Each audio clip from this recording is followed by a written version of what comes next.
Today, Honorable William Ruto, who was my opponent in the last year's elections, has issued what I regard as an important statement since the election. We have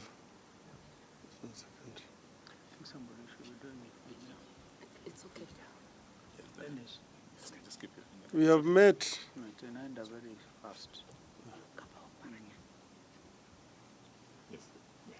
met and listened to a diverse group of Kenyans, including religious leaders from all faiths, about the crisis facing our country today.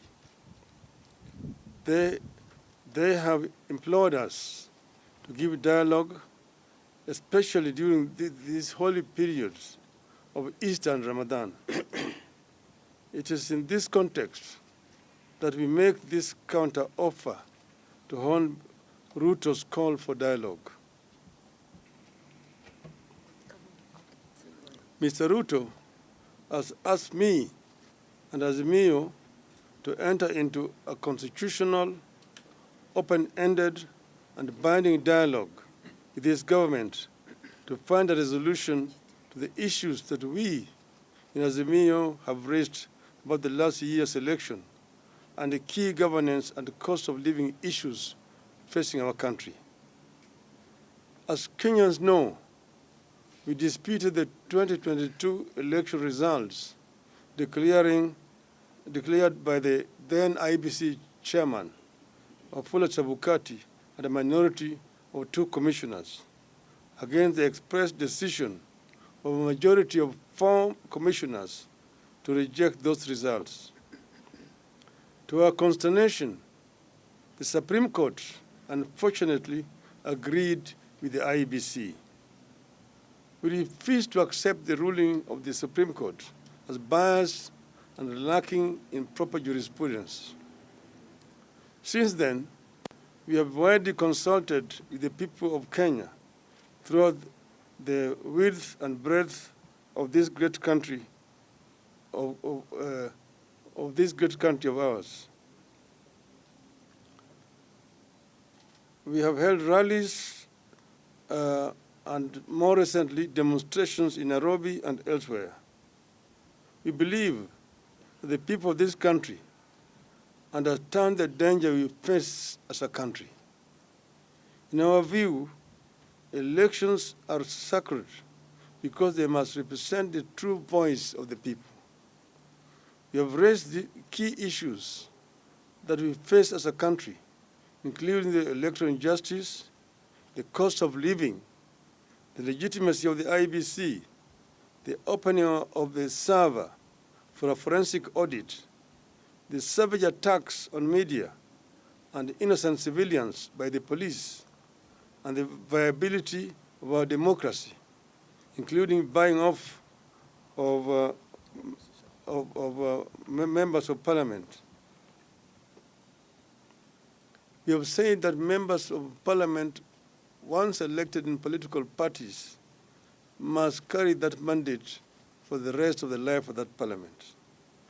I believe that Kenya is today facing its worst crisis in decades, out of which we could recover or go the way of other failed states.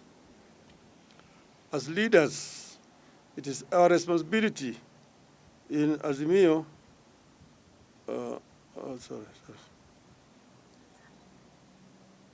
As leaders, it is our responsibility in Azimio la Umoja to save this country from the catastrophe. We as Azimio la Umoja have resolved the following. 1, we acknowledge Mr. Ruto's olive branch for a dialogue on key issues raised by Azimio la Umoja. To us, this is a positive development. 2, we agree that a balanced parliamentary process, co-chaired by both sides and backed by experts from outside, should proceed. In our view, this committee must be composed with immediate effect, with strict deadlines for resolving the crisis facing the country. 4, in accepting the call for dialogue, we ask that all arrests and prosecutions related to our demonstrations be stopped with immediate effect. In view of the foregoing, we stand down our demonstrations for Monday, that is tomorrow, April 3rd, 2023. 6,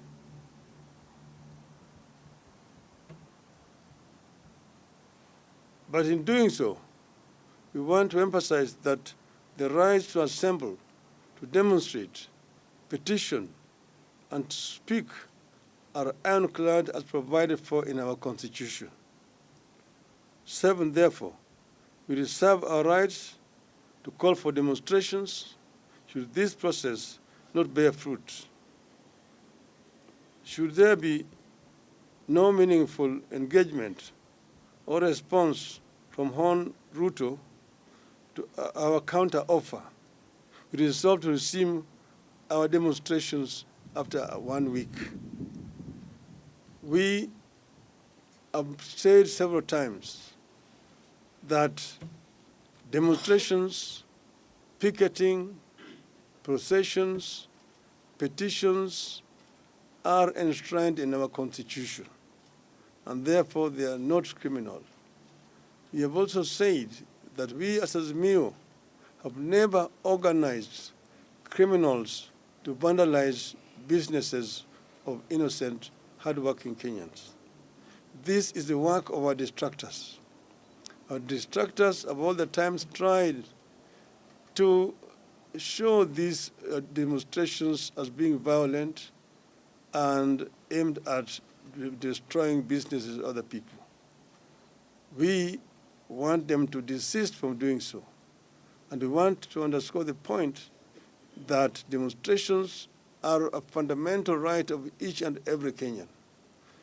Therefore, we would like to see other organizations, particularly human rights organizations, stand out and condemn these heinous acts which have been committed by the state. There have also been excessive use of force by the police. Police officers are meant to keep law and order.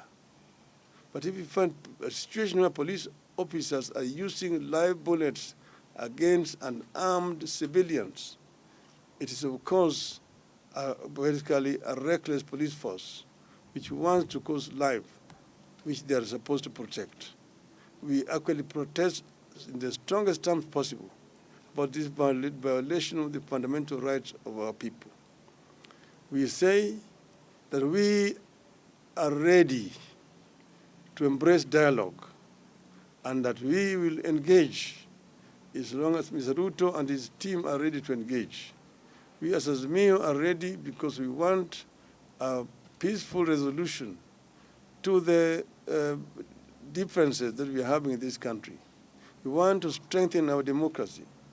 We want our election to have meaning, that how Kenyans vote is actually what is eventually announced by the Electoral Commission. We have also said that we do not want to see the 4 commissioners who had said no to be sacrificed. We want those commissioners to be reinstated so that we can be able to move in as a country in a one and a united way. So we are ready as Azimio. I'm saying in conclusion, we are ready to engage. We will engage without any kind of coercion in whatever way. And this process could start as early as tomorrow. I thank you. Thank you.